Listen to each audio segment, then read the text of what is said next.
Nous sommes le mardi 11 juin 2013. Bonjour, bonsoir à tous. Un plaisir de vous retrouver pour cette nouvelle édition d'Information, Pulsation, l'essentiel de l'actualité de la journée. À la une de l'actualité, justement, l'Italie a été tenue en échec ce mardi par Haïti. La squadra Azzurra a fini par concéder le match nul alors qu'elle menait 2-0.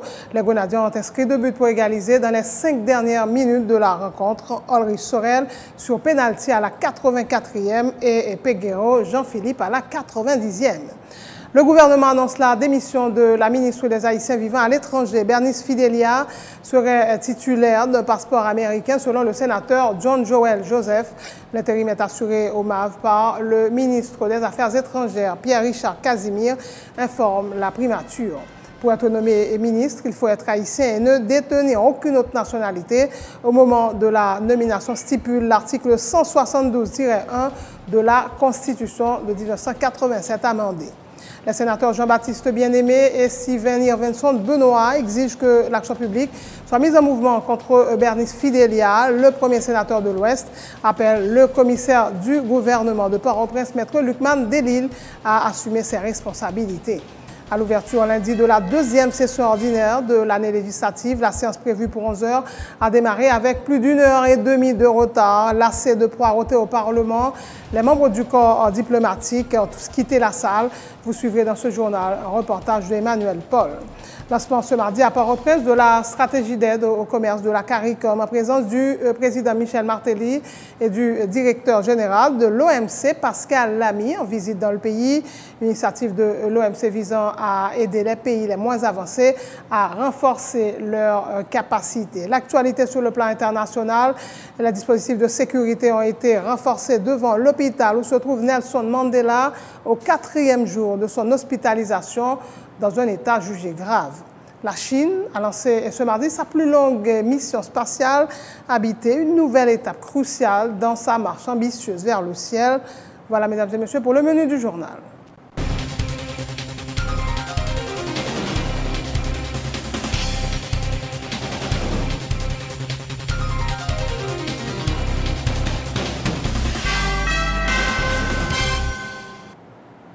Chef, bonjour, bonsoir et bienvenue dans ce journal. Une fois n'est pas coutume, on va démarrer par l'actualité sportive aujourd'hui. Après l'Espagne qui a peiné pour finalement s'imposer dimanche dernier 2-1, l'Italie a été tenue en échec ce mardi par Haïti. La squadra Azzurra finit par concéder le match nul, 2 buts partout, alors qu'elle menait 2-0 grâce à Emmanuel Giaccherini qui a ouvert le score à la première minute de jeu. Et le second but italien a été l'œuvre de Claudio Marchisio, 72e minute. Et puis les Grenadiers ont inscrit 2 buts pour égaliser dans les 5 dernières minutes de la rencontre.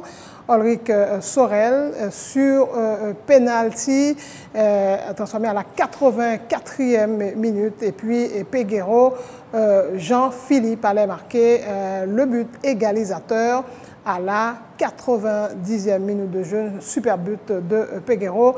Jean-Philippe, l'Italie tenue donc en échec par Haïti à quelques jours de la Coupe des Confédérations. Les Haïtiens très heureux ce match qui se déroulait donc au Brésil. Voilà, Haïti de Italie de ce mardi.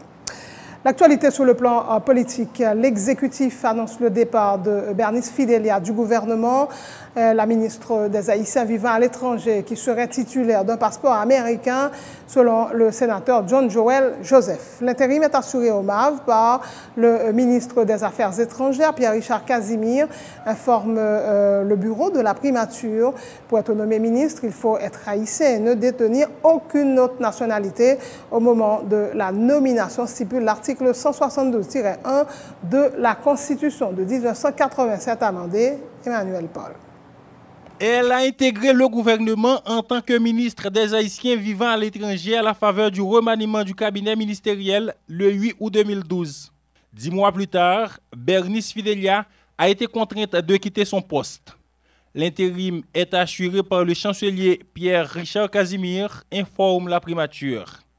Cette décision est intervenue quelques jours après que la question de la nationalité étrangère présumée des membres du gouvernement eut été évoquée avec insistance par les sénateurs lors de la convocation du Premier ministre Laurent Lamotte le 4 juin dernier. Le sénateur John Joel Joseph avait affirmé avoir des preuves que Bernice Fidelia est titulaire d'un passeport américain. Le ministre que nous connaissons son nom, Bernice Fidelia, dans le gouvernement, dans l'enquête sénateur a mené dans l'immigration, il a joint à peine un passeport, son nom, Fidelia Marie-Loud. Il fait plusieurs entrées et sorties dans le pays avec un passeport américain. Et ma pris bon numéro de passeport là, comme passeport de pas gagné. 11 06 59 0012. Assommé de questions par les sénateurs, le Premier ministre avait affirmé qu'à sa connaissance, tous les membres de son gouvernement sont de nationalité haïtienne. Nous avons une question de nationalité ministre. À ma connaissance, toute ministre est de nationalité haïtienne. Ministre Mavla, il dit nous que il détient un passeport haïtien. Donc, s'il y a des informations qui contrairent à ça, il a bien aimé pour nous faire suivi et puis prendre une décision qui vous prend. D'autres membres du gouvernement sont soupçonnés par les parlementaires d'avoir une nationalité étrangère.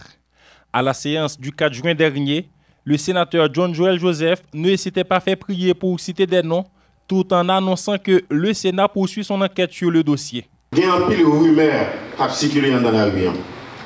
Sous plusieurs autres monde dans le gouvernement qui gagnent haute nationalité. Parmi lesquels, ma Premier ministre Tourisme, ma Premier ministre Magali Racine qui est là ensemble avec vous, qui n'a continué à enquêter sur lui. Magali, on n'a pas besoin de précipiter pour qu'on vienne sur la péninsule. On met le fond ici dans le ministère.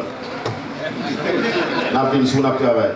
L'article 172.1 de la Constitution amendée stipule que pour être nommé ministre, il faut être haïtien et ne détenir aucune autre nationalité au moment de la nomination.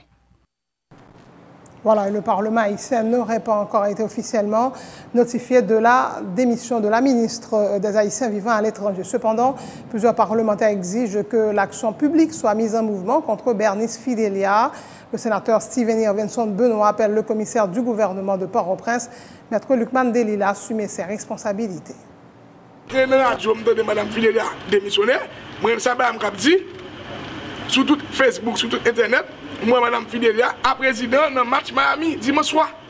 On a pas si la partie à président pour le match Haïti et Italie au Brésil. Donc, même, nous disons au stade de rumeur parce que le Premier ministre n'a pas écrit pour le dire, mais les gens qui démissionnent avec copie lettre de démission Mme Fidelia. Donc, maintenant, il était au stade de rumeur, je nous ai écrit. Formellement, le Premier ministre écrit nous formellement. Hier, moi-même, moi, le Premier ministre, je dis Premier ministre, moi, le Premier ministre, je l'ai démissionné, je fais mon signe, je n'ai pas parlé. Donc, il faut parler avec moi, à l'oral. C'est une lettre, je me écrit, c'est écrit pour dire, effectivement, mais 3 ou 4 ou 5 personnes qui démissionnent, parce que je suis à Nog et plusieurs autres ministres. Donc, je ne sais pas si ils ont démissionné, si ils ont révoqué, si ils ont démissionné, et il faut que copie correspondance ça. Il y a une raison de faire démissionner.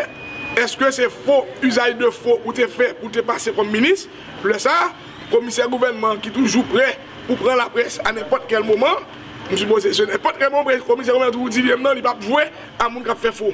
Là, c'est une preuve claire qu'il y a eu faux, usage de faux. Donc, nous attendons M. Delille.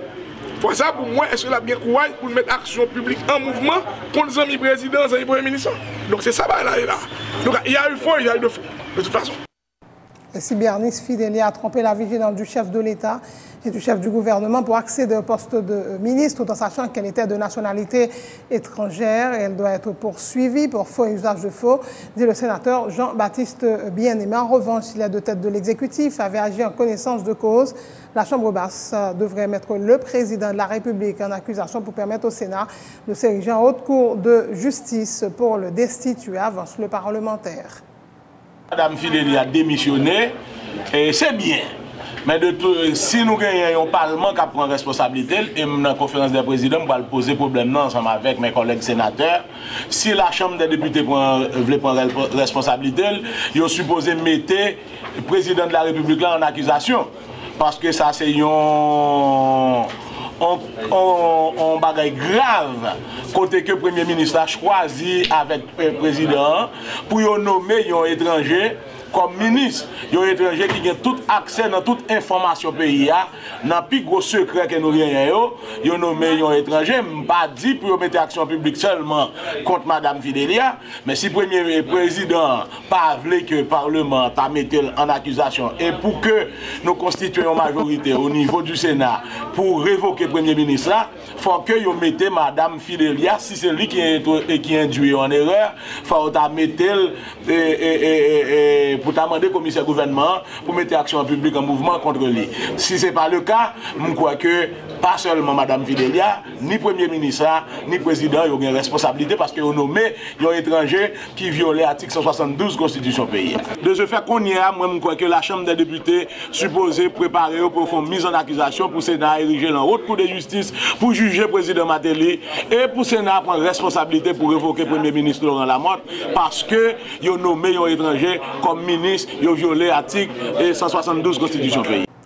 Et revenons maintenant sur l'ouverture hier lundi de la deuxième session ordinaire de l'année législative. La séance, prévue pour 11 heures, a démarré avec plus d'1 heure et demie de retard. Et lassé de poireauter au Parlement, les membres du corps diplomatique ont tous quitté la salle. Des images captées par Télépériel qui était sur place. Reportage Emmanuel Paul. La séance était programmée à 11 heures du matin.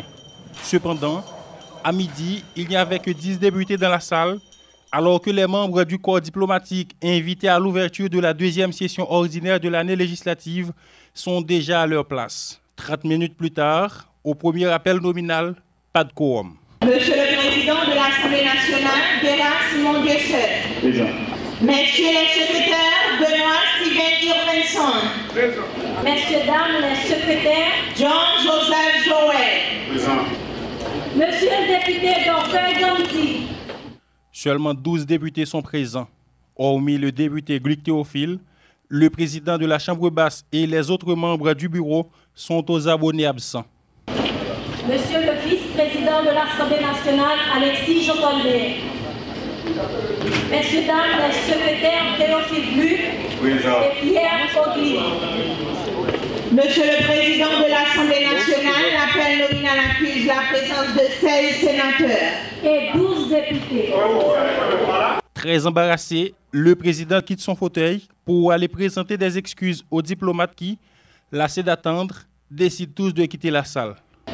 Et nous n'avons pas pu beaucoup nous excuser auprès de nos invités, tels que les représentants des partis politiques, le président de la Cour des comptes et les membres du corps diplomatique qui se sont sacrifiés leur temps pour être là. Le bureau de l'Assemblée nationale s'excuse auprès de votre présence. Le deuxième appel nominal accuse la présence de 57 députés sur 94 et 16 sénateurs sur 20. Monsieur le vice-président de l'Assemblée nationale, Alexis Jocolbert. Président. Monsieur, madame, les secrétaires Théophile Gluck. Monsieur le président de l'Assemblée nationale, l'appel nominal accuse la présence de 16 sénateurs et 57 députés. À noter que l'ouverture de la deuxième session de l'année législative est une exigence de la Constitution de 1987 amendée dans ses articles 98 et 98.1. À la Chambre des députés, il y a 3 blocs. Le groupe parlementaire pour la stabilité et le progrès, le bloc majoritaire présidentiel qui compte plus de 60 députés, contre une vingtaine pour le renforcement institutionnel et le parlementaire pour l'équilibre du peuple, constitué le mois dernier. À l'occasion de la deuxième session ordinaire de l'année législative, lundi, le Premier ministre Laurent Lamotte a fait le bilan des actions de son gouvernement pour ces 6 derniers mois. Étrange, a indiqué le sénateur Francisco de la Cruz, faisant remarquer que le chef du gouvernement n'a fait qu'énumérer un ensemble de projets sans donner vraiment de détails. Il s'explique. Je ne pas attendre que le ministre a fait parler les chiffres. Comment? C'est que vous connaissez des priorités définies, bon budget qui était dégrandé. Il dit par rapport à différents problèmes que nous sommes confrontés, mais ça qui fait. Et il t'a pas dit perspective par rapport à dans 5 prochains mois, ou 4-5 prochains mois, puisque pratiquement nous déjà à 6 mois, 7 mois. Moi, ça ne t'a pas attendre. Il est vrai qu'il essaie des chiffres, il essaie pas des chiffres, il essaie par exemple, il y a 500 logements sociaux à Monaco. Mais le Premier ministre a oublié qu'on ne peut pas parler de développement social pendant que c'est des ajouts pas qui sont construits dans Monaco, pendant que c'est un détournement de fonds, on l'a jeté là pour le Fonds national libre de Monaco, ils construisent des ajouts pas. Ils construisent des conouks, naturellement ils ont la mentalité des conouks. Pas gagner grand ouverture d'esprit. Ils ne pas qu'à dire un petit peu au-delà de la réalité. Les bails, c'est ça. C'est comme tu as dit, ils ne pas traiter nous de manière digne. Ils traitent nous très mal, nous-mêmes comme haïtiens. Donc on pense que ils tapent des chiffres, ils tapent des données, qui tapent convaincre moi et moi je tape senti, je tape pour retrouver. Mais c'est dommage, il y a une perspective d'avenir, il va dire rien, donc je sens que je suis toujours dans l'incertitude face à pareille situation. Et c'est triste pour le pays parce que nous sentons que nous n'avons pas côté d'avoir sorti face à cette situation. Quand on est responsable d'État, il faut parler avec certaines précisions. Il faut dire voilà, les élections doivent avoir lieu à la fin de cette année. Et voici la date qui est prévue pour les élections. Nous sommes en concertation avec le président du CNP. C'est comme ça, nous, chef d'État. Pas de gens qui connaissent que la démagogie a monter et on connaît qu'au fond, qu'on a sauvé à abouti. Pas oublier que, selon les informations, le président du conseil électoral serait intéressé à rencontrer le PM. Il n'a jamais voulu. Il a fait la politique du marronnage. Naturellement, ce n'est pas la politique du marronnage, c'est peut-être qu'il veut réussir à atteindre l'objectif du président Martelly, qui est de réaliser les élections en 2014. Sans transition, lancement en ce mardi à Port-au-Prince de la stratégie d'aide au commerce de la CARICOM, en présence du directeur général de l'OMC, Pascal Lamy, en visite dans le pays. L'initiative de l'OMC vise à aider les pays les moins avancés à renforcer leur capacité commerciale, a indiqué le ministre par intérim du commerce et de l'industrie, Wilson Lalo. Wilson Lalo dit quoi que le lancement officiel de la stratégie d'aide au commerce va contribuer à mettre en place de nouvelles stratégies en vue du développement du marché local. La stratégie d'aide pour le commerce ne s'intéresse pas seulement au commerce international, c'est-à-dire pour que le commerce international puisse se mettre en place, il faut déjà qu'au niveau local, il y ait une intégration de l'économie. Donc la stratégie d'aide pour le commerce va aider à mettre en place un ensemble de dispositifs qui peuvent être des infrastructures, mais également des normes qui permettent aux producteurs, aux petits producteurs locaux d'avoir accès au marché et donc de profiter des opportunités de l'ouverture des échanges. Donc, comme vous savez que le pays a un déficit en matière d'infrastructure, mais également en matière de normes, donc ce n'est pas seulement un problème d'exportation. Quand vous avez des légumes que vous n'arrivez pas à vendre dans certaines chaînes de distribution, les légumes produits dans certaines zones ne sont pas dans des hôtels, par exemple. Donc ça, il faut régler. La façon de le faire, c'est cette politique qui doit à la fois intéresser l'intégration de l'économie nationale, en même temps que ça intéresse l'intégration de l'économie nationale avec le reste du monde. Donc développer le marché local, avoir accès au marché international. C'est un peu la dynamique de ce document que vous pourrez consulter au besoin. Et le directeur général de l'OMC, Pascal Lamy, a salué le lancement officiel en Haïti de la stratégie d'aide au commerce et dit espérer des résultats positifs de cette activité. Il a fait savoir que le volume de fonds consacrés au financement du renforcement du commerce a augmenté de plus de 60% depuis 2005, ajoutant que la région caribéenne reçoit $1 milliard annuels à cet effet.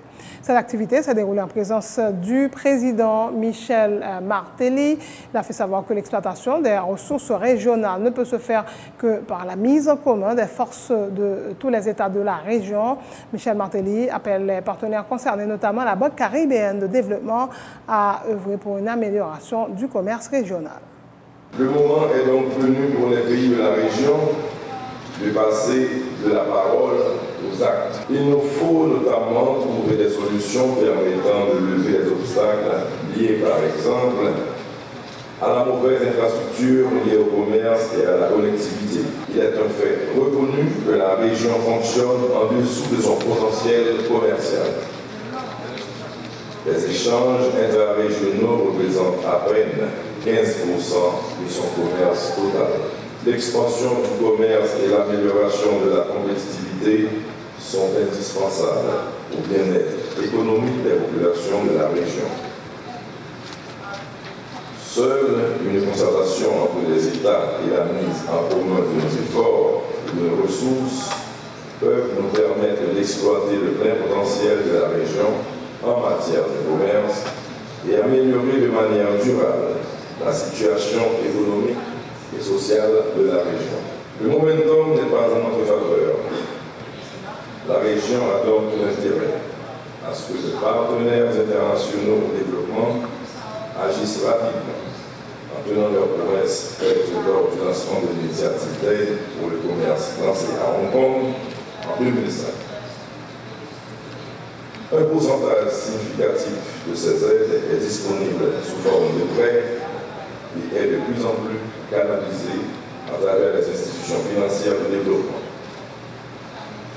La Banque caribéenne de développement est appelée à jouer un rôle fondamental comme acteur important de la mobilisation des ressources. J'en profite pour lancer un appel solennel à tous, incluant la communauté des bailleurs, pour nous aider à transformer cette stratégie en réalisation concrète. C'est la fin de ce journal. Le rappel des titres, l'Italie a été tenue en échec ce mardi par Haïti. La Squadra Azzurra a fini par concéder le match nul alors qu'elle menait 2-0. Les Grenadiers ont inscrit 2 buts pour égaliser dans les 5 dernières minutes de la rencontre. Ulrich Sorel sur penalty à la 84e et Peguero Jean-Philippe à la 90e. Le gouvernement annonce la démission de la ministre des Haïtiens vivant à l'étranger. Bernice Fidelia serait titulaire d'un passeport américain. Selon le sénateur John Joel Joseph, l'intérim est assuré au MAV par le ministre des Affaires étrangères, Pierre-Richard Casimir, informe la primature. Pour être nommé ministre, il faut être haïtien et ne détenir aucune autre nationalité au moment de la nomination, stipule l'article 172-1 de la Constitution de 1987 amendée. Le sénateur Jean-Baptiste Bien-Aimé, Steven Yervenson Benoît exige que l'action publique soit mise en mouvement contre Bernice Fidelia. Le premier sénateur de l'Ouest appelle le commissaire du gouvernement de Port-au-Prince, Maître Lucman Delille, à assumer ses responsabilités. À l'ouverture lundi de la 2e session ordinaire de l'année législative, la séance prévue pour 11 heures a démarré avec plus d'1 heure et demie de retard.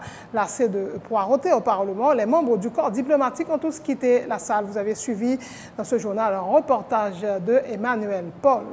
Lancement ce mardi à Port-au-Prince de la stratégie d'aide au commerce de la CARICOM en présence du président Michel Martelly et du directeur général de l'OMC, Pascal Lamy, en visite dans le pays. Une initiative de l'OMC visant à aider les pays les moins avancés à renforcer leurs capacités. Dans l'international, les dispositifs de sécurité ont été renforcés devant l'hôpital où se trouve Nelson Mandela au 4e jour de son hospitalisation dans un état jugé grave. La Chine a lancé ce mardi sa plus longue mission spatiale habitée, une nouvelle étape cruciale dans sa marche ambitieuse vers le ciel. Merci de votre fidélité. Bonne suite de programme sur Télé Pluriel.